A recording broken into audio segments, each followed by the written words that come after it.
Terus cerita-cerita soal kawasan ini jadi kota hantu juga tuh ngebikin pembeli makin nggak mau buat beli rumah di sana. Udah takut duluan mereka.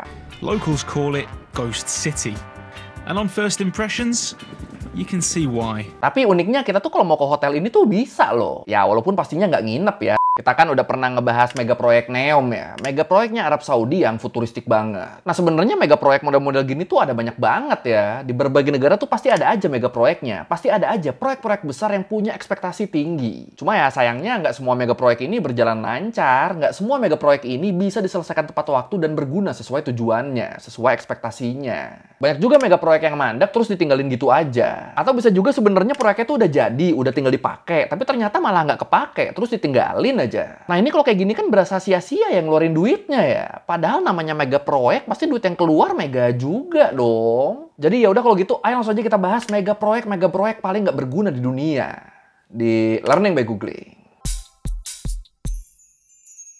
Yang kebayang di pikiran kita kalau ngedenger kata mega proyek, pasti kan nggak jauh dari proyek-proyek ambisius yang mewah, mahal, dan megah kan? Pokoknya selama proyek itu ngebutuhin dana yang gede banget, itu udah masuknya tuh mega proyek. Jadi ya kebayang dong kalau udah keluar duit segitu gede, tapi terus proyeknya gagal. Berasa sih sayangnya, tapi ternyata mega proyek yang nasibnya begitu tuh banyak loh.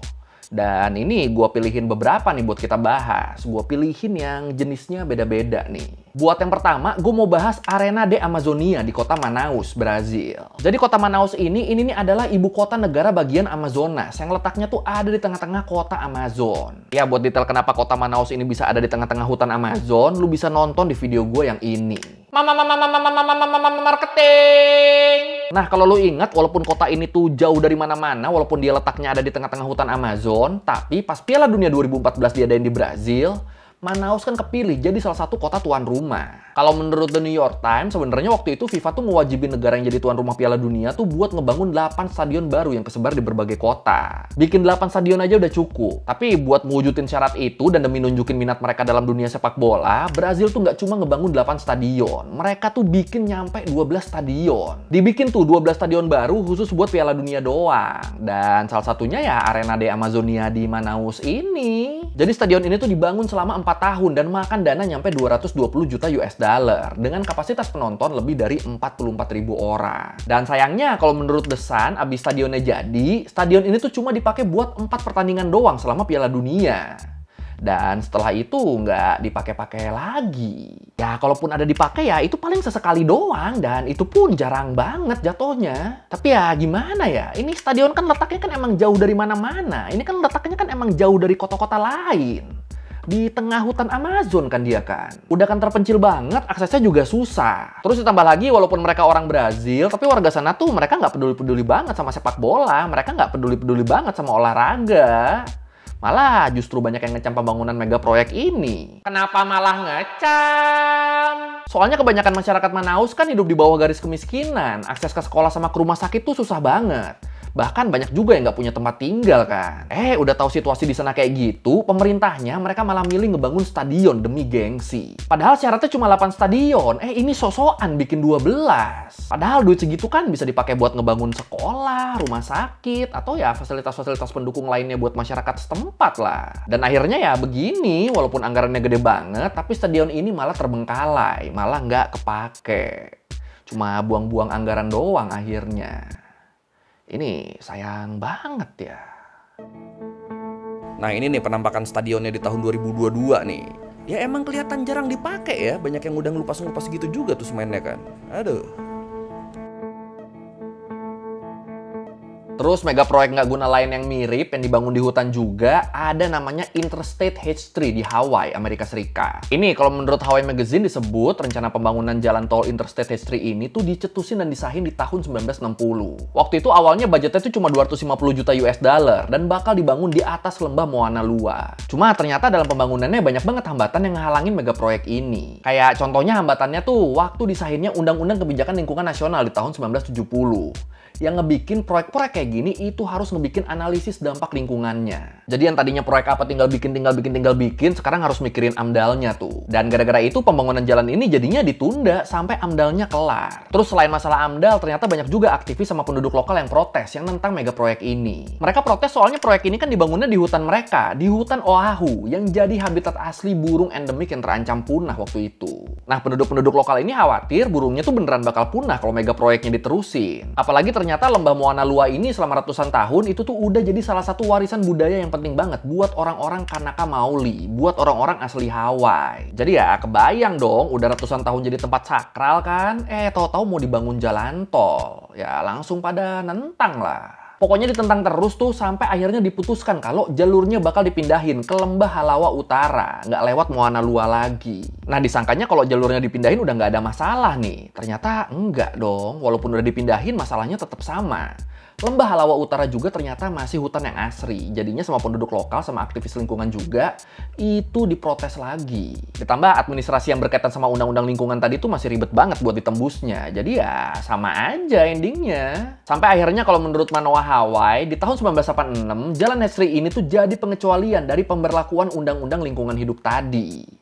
Soalnya kalau nggak gitu, nggak dibikin-bikin kan jalannya kan. Akhirnya setelah dikecualikan dari undang-undang tadi, pembangunannya dimulai tuh di tahun 1989 dan baru selesai di tahun 1997. Secara total dari mulai pengesahan sampai pembukaannya, mega proyek ini tuh makan waktu 37 tahun buat diselesaikan dan biayanya mencapai 1,3 miliar US dollar. Ini kan gila ya, gara-gara molor-molor terus nih yang tadinya budgetnya cuma 250 juta, tahu-tahu nyampe 1,3 M. Dan sayangnya walaupun udah disahin, warga lokal tuh tetap nggak mau berkendara di Jalan Hestri ini. Kenapa pada nggak mau? Soalnya mereka yakin kalau mereka berkendara di Jalan Hestri ini, mereka tuh bakal kena musibah dan kutukan dari nenek moyang. Karena gimana pun juga pembangunan ini kan ngerusak hutan mereka. Jadinya akhirnya Jalan Interstate Hestri ini nih cuma digunain sebagai jalur logistik militer, pertahanan, sama bantuan kalau terjadi bencana. Udah buat gitu doang tuh. Buat masyarakatnya, buat orang-orang Hawaii-nya, mereka nggak ada yang mau make jalan ini. Bener-bener jarang banget ada yang lewat jalan ini.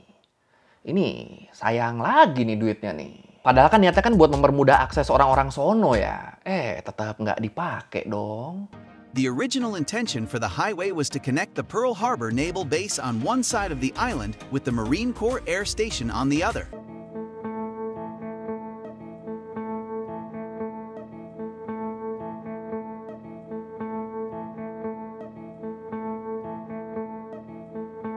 Oke, sekarang kita geser dikit ke mega proyek yang berkaitan sama energi. Yang pertama ada mega proyek Superconducting Super Collider atau SSI di Texas, Amerika. Jadi SSI ini adalah kompleks akselerator partikel terbesar di dunia. Atau simpelnya intinya SSI ini adalah mega proyek buat riset fisika yang bisa ngasilin energi lewat tabrakan proton. Yang pembangunannya dimulai di tahun 1991. Kalau menurut Helene Coward disebut diameter terowongan SSI ini tuh lebih dari 87 km dengan energi 20 TeV per proton. Yang dirancang jadi akselerator partikel terbesar dan paling energik di dunia. Atau simpelnya kalau ini udah jalan, nantinya mereka tuh bisa ngasilin energi paling banyak di dunia. Nah kalau menurut Dallas Morning Show disebut awalnya budget buat ngebangun SSI ini tuh ada di angka 4 miliar US dollar. Tapi terus di tahun 1993 anggarannya naik jadi 11 miliar US dollar. Atau setara 18 miliar US dollar kalau pakai nilai mata uang sekarang. Dan ini walaupun butuh modalnya gede banget, tapi harapannya kan nanti Amerika bisa balik modal karena negara-negara di dunia tuh bakal bergantung sama energi dari SSI ini. Harapannya. Jadi waktu itu udah kebayang tuh kalau nantinya mereka tuh bakal ngegeser negara-negara Eropa lain sebagai penghasil energi terbanyak. Tapi ternyata kenyataannya SSI ini cuma jadi mega proyek yang nggak guna. Soalnya ini nggak dilanjutin. Kenapa nggak dilanjutin? Kalau menurut Scientific American disebut ada beberapa alasan kenapa mega proyek SSI ini nggak dilanjutin. Alasan yang pertama karena biayanya terlalu besar dan Kongres Amerika Serikat nggak mau ngeluarin dana tambahan buat proyek ini. Terus ditambah Presiden Amerika waktu itu, Bill Clinton, dia juga tuh nggak mau ngedukung proyek ini. Apalagi waktu itu kan emang banyak kekhawatiran tentang dampak lingkungan dan penggusuran lahan yang ngebikin para ilmuwan dan aktivis tuh ngelakuin protes atas proyek ini. Dan akhirnya ya udah, proyeknya mandek, nggak dilanjutin lagi, terbengkalai gitu aja udah. Gagal itu Amerika pengen jadi supplier energi terbesar di dunia. This is what looks like the entrance to the tunnel, the Super Collider Texas Atom Smasher that was canceled in 1993. Nah, mega proyek gak guna selanjutnya masih ada di Amerika nih. Namanya Yucca Mountain Nuclear Waste Repository. Penyimpanan limbah nuklir bekas pakai dan limbah radioaktif di Gunung Yucca, Nevada. Jadi kalau menurut The Bulletin disebut, waktu Undang-Undang Kebijakan Limbah Nuklir disahin di tahun 1982, Gunung Yucca tuh ditunjuk sebagai lokasi yang diusulkan buat jadi tempat penyimpanan limbah nuklir. Kalau menurut CNBC, budget buat ngebangun penyimpanan limbah nuklir ini tuh awalnya tuh sekitar 44 miliar US dollar. Cuma terus membengkak jadi 125 miliar US dollar.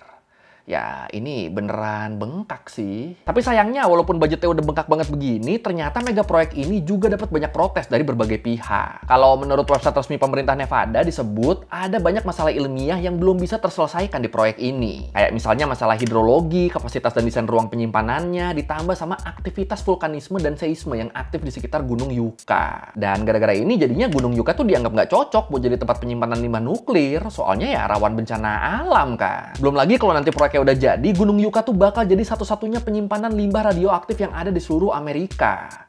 Jadi limbah nuklir dari seluruh Amerika, dari 50 negara bagian, itu semuanya bakal diangkut ke sana pakai truk atau kereta. Nah, masalahnya jalur atau rute yang bakal dilewatin angkutan ini tuh padat penduduk. Dan ya jelas ini ngebikin proses pengangkutannya jadi rawan banget dong. Disebut rute-rute yang ada ke Gunung Yucca tuh ngelewatin 703 county, 44 negara bagian, dan pemukiman yang dihuni 123 juta orang. Nah, ini kalau pas di perjalanan limbah nuklirnya kenapa-napa, kan warga yang jadi korban di sini. Misalnya ada teroris aja yang nyerang kereta. Itu kan endingnya kan ribuan atau bahkan jutaan orang yang tinggal di sekitar rel kan bakal jadi korban kan. Dan edannya dengan segala resiko kayak gitu, bukannya dicari solusinya dulu, ini malah proyeknya dijalanin aja udah. Jadinya ya udah keluar duit duluan itu. Sampai akhirnya kalau menurut Green Matters, di tahun 2010, Presiden Obama ngeberhentiin proyek ini karena alasan-alasan tadi. Tuh kan, jadi sayang kan. Ya sebenarnya di tahun 2017 Presiden Trump tuh udah mau ngelanjutin proyek ini lagi. Cuma waktu dia diganti sama Joe Biden, proyek ini diberhentiin lagi. Dan akhirnya sampai sekarang mega proyek Yucca Mountain ini tuh masih belum dilanjutin dan digunain sama sekali. Jadi ya udah sia-sia udah ratusan M dolar tadi udah. About 100 miles outside Las Vegas, deep in this remote patch of desert, there's a $19 billion hole in the ground. That's how much it has cost to fight over and build this 5-mile test tunnel under Yucca Mountain. Now largely abandoned for almost a decade, it was designed to be the answer to America's nuclear waste. Oke, sekarang kita bahas mega proyek yang berkaitan sama hunian nih. Mega proyek yang berkaitan sama properti. Mega proyek properti nggak guna yang pertama tuh ada di negara tetangga kita, ada di Malaysia. Kalau menurut channel News Asia disebut di tahun 2015, perusahaan developer properti Cina, Country Garden, mereka tuh mulai ngebangun hunian di Malaysia. Pembangunannya tuh dimulai dengan ngebikin 4 pulau buatan di sekitar Johor Bahru, di dekat Singapura. Nah, rencananya di pulau-pulau buatan itu bakal ada 3 komplek hunian yang berbeda. Ada Forest City, Danga Bay, sama Central Park. Dan dari ketiga mega proyek ini, yang paling besar tuh Forest City yang makan biaya lebih dari 100 miliar US dollar. Nah, yang harus kita tahu nih, kalau menurut BBC, dari awal mega proyek ini tuh emang punya tujuan buat nyediain rumah kedua buat orang-orang Cina yang pengen punya rumah atau aset di luar negara mereka. Jadi mega proyek ini tuh kayak nyediain hunian khusus buat orang-orang asing gitu, buat orang-orang Cina atau Singapura yang pengen punya rumah murah di Malaysia. Jadi bukan buat orang Malaysianya ini proyeknya, justru buat orang asing ini. Dan lagian harga rumahnya juga di luar jangkauan kebanyakan warga Malaysia sih. Ini kemahalan banget harganya kalau buat warga lokal. Emang harganya berapa? Harga satu rumah di Forest City tuh berkisar antara 400.000 ringgit Malaysia sampai 4,8 juta ringgit Malaysia. Ya emang mahal banget sih ya. Dan dengan harga rumahnya yang mahal banget gini, bayangan kita kan ini tuh bakal jadi kawasan perumahan yang mewah gitu dong. Bakal jadi kawasan apa ya? Ya kawasan perumahan yang premium banget lah. Bayangan kita kayak gitu kan. Ternyata enggak dong, proyeknya malah mandek dong, malah nggak lanjut. Jadi nggak kelar itu proyeknya, cuma kayak setengahnya doang gitu dibangunnya. Dan dipercaya alasan mandeknya ini tuh berkaitan sama masalah keuangan Country Garden di Cina, yang ternyata punya utang sebesar 200 miliar US dollar. Jadi karena modal mereka kurang, uang dari investor sama pembeli juga nggak cukup buat nutup, jadinya ya bangkrut mereka. Dan sedihnya nih kalau menurut The Cool Down disebut beberapa orang tuh udah beli properti di sana buat diinvestasikan. Tapi karena terus mandek, endingnya ya mereka malah rugi. Rumah-rumah yang udah jadi, yang udah siap huni, itu tuh harganya anjlok banget. Turun 50-60% dari harga awal. Terus cerita-cerita soal kawasan ini jadi kota hantu juga tuh ngebikin pembeli makin nggak mau buat beli rumah di sana. Udah takut duluan mereka. Soalnya kan emang sepi banget kan, hampir nggak ada orangnya. Jadinya ya udah, kosong udah, sia-sia udah semua pembangunan yang udah dilakuin. Ditambah lagi di tahun 2018, Perdana Menteri Mahathir Mohamad, dia tuh ngebatasin visa buat para pembeli dari Cina. Karena dia ngerasa keberatan atas proyek ini. Soalnya ya gimana pun mega proyek ini kan ngebikin orang-orang asing tuh jadi nyari enaknya doang ya di Malaysia. Ya lu bayangin aja, mereka ngebangun kota di atas pulau buatan yang khusus dibangun buat orang-orang asing. Sementara masyarakat lokalnya, masyarakat Malaysianya, mereka nggak dapat apa-apa. Ini ngaco kan? Ya buat investor-investorku yang dari Malaysia, kalau lu mau nambahin tentang proyek kota hantu ini boleh ya, langsung komen aja nih. Locals call it Ghost City. And on first impressions, you can see why. Okay, this is Forest City. It's a bit dark. I think someone's forgotten to turn the lights on. It's hard to believe that anyone actually lives here. Dan mega proyek paling nggak guna terakhir adalah Hotel Rugyong di Korea Utara. Gue yakin banyak nih yang udah pernah denger tentang hotel ini. Jadi kalau menurut Business Insider, Hotel Rugyong atau biasa disebut juga Hotel Doom, ini nih adalah bangunan tertinggi yang ada di Korea Utara. Dan walaupun gedung ini tuh hotel, tapi sejak awal dibangun sampai sekarang, mereka tuh nggak pernah nerima satupun tamu di sana. Lah? Jadi ya bener-bener kosong banget ini hotel, bener-bener nggak kepake. Dan kondisi ini ngebikin Hotel Rugyong tuh jadi bangunan kosong paling tinggi yang ada di dunia. Emang tingginya berapa? Hotel Rugyong tuh punya tinggi lebih dari 300 meter dan punya 105 lantai. Dan buat sejarah pembangunannya, Hotel Rugyong ini tuh mulai dibangun di tahun 1987. Terus sempat berhenti lanjut tuh beberapa kali. Dan kalau menurut CNN, hotel ini tuh rencananya tuh bakal punya 3.000 kamar dan 5 restoran. Ya, visinya sih oke ya sebenarnya ya. Nah, di tahun 1992, bangunan hotel ini tuh udah mencapai ketinggian yang direncanakan. Cuma waktu itu proyeknya masih dibiarin berlubang-lubang gitu aja sebagai jendelanya. Dan setelah sekian lama bolong gitu, baru di tahun 2008 dipasangin panel-panel kaca yang juga berfungsi sebagai layar LED buat hiburan. Jadi kadang-kadang di hotel ini di bagian luarnya tuh suka ada permainan cahaya gitu di eksteriornya. Ya, walaupun isinya kosong, tapi dari luar tetap harus kelihatan cakep dong.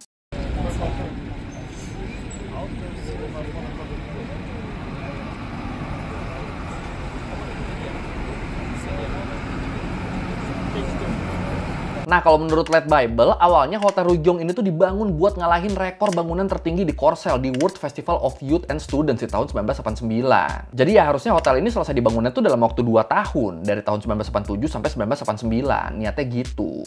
Soalnya kan targetnya kan mau ngalahin Korsel di festival tadi kan. Tapi sayangnya ternyata sampai sekarang ya pembangunannya masih belum kelar juga. Walaupun dari luarnya mungkin kelihatan estetik, tapi isinya tuh masih kosong, masih belum jadi. Jadi ya bangunan segede gini tuh itu bener-bener nggak dipakai, kecuali buat pertunjukan lampu LED doang. Ini kan sayang banget ya, padahal budget buat ngebangun Hotel Rugyong ini tuh gede banget loh.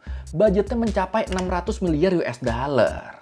Tapi endingnya malah begini, endingnya malah jadi gedung nggak kepake. Tapi uniknya kita tuh kalau mau ke hotel ini tuh bisa loh. Ya walaupun pastinya nggak nginep ya, tapi kalau mau lihat-lihat doang tuh itu bisa. Walaupun tetap kalau di sana harus full ditemenin sama tour guide-nya dan cuma bisa mampir ke lantai 99 doang. Yang jadi semacam rooftopnya gitu, buat ngelihat pemandangan di sekitar kota. Dan itu pun tombol lift ke lantai 99-nya itu tuh harus dipencetin sama petugasnya, nggak boleh mencet sendiri kita. Terus di lobinya juga kelihatan kalau bangunan ini tuh emang belum jadi, masih banyak karung-karung semen gitu. Tapi ya walaupun akhirnya nggak guna, hotel ini masih bisa digunain lah sama Korut buat pamer, buat flexing, buat nunjukin kalau Korut juga bisa loh ngebangun bangunan pencakar langit. Ya walaupun endingnya nggak kepake. In 1989, North Korea hosts the World Festival of Youth and Students. More than 10,000 people from 177 countries visit the capital. In the run-up, the country is spending $4 billion to glam up Pyongyang for its visitors. The money is used to build new roads and stadiums, and there are also plans for a new hotel. It is intended to surpass that of the South Koreans by 104 meters. Oke, sekian dari Mega Googling kali ini tentang megaproyek nggak guna di dunia. Dan ini tuh belum semuanya ya, megaproyek nggak guna di dunia tuh masih banyak lagi selain yang kita bahas ini. Kayak buat di kita di Indonesia juga ada kan Hambalang yang sekarang malah nggak jelas bentukannya. Ini apa perlu kita bahas nih megaproyek nggak guna lainnya? Apa perlu kita bikin part 2-nya? Silakan komen. Ya kalau merasa gue udah salah atau mau nanya atau nambahin di video bisa tulis di komen, kita diskusi kayak biasa. Sekali lagi thank you nonton, jangan lupa like, comment, subscribe. Bye.